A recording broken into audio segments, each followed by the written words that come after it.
My first book is also kind of a mystery, okay. but it's much darker thriller. It's actually quite a genre blend with elements of fantasy and supernatural. The author, the book is Ninth House, and it's by Leigh Bardugo. Leigh Bardugo is a huge sensation in the YA world.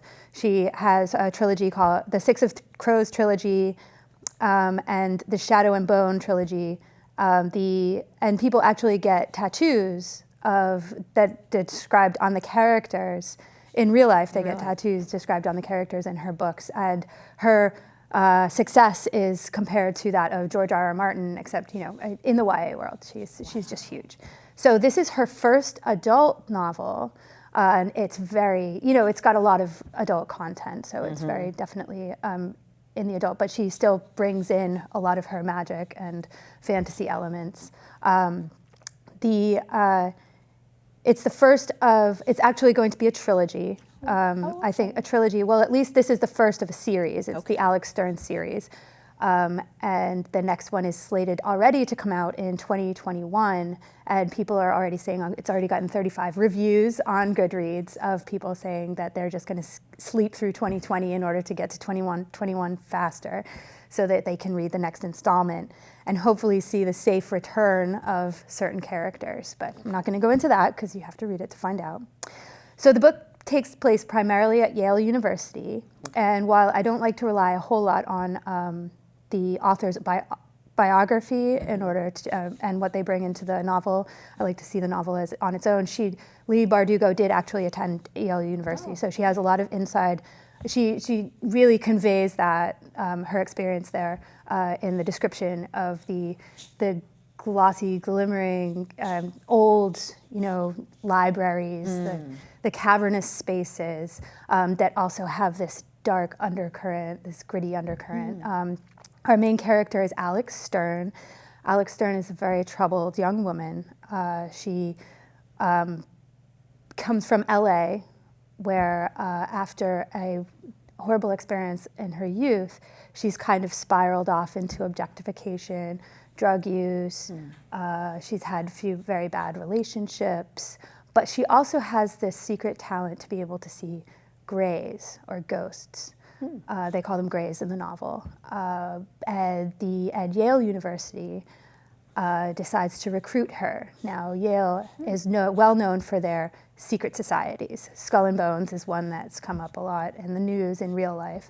These secret societies actually, in the world of the book, possess actual dark magic and the ability to influence markets and politicians and contracts, so Wall Street, the people who are members of this society are abusing this magic left and right. So Yale University recruits Alex Stern and her ability to see ghosts in order to keep everybody in line. They recruit her to the Ninth House, which is Lethe, and Lethe is responsible for overseeing, for sort of guarding the magic and punishing those who are abusing it and trying to keep the liminal space of the veil from being disrupted by the abuse of this dark magic.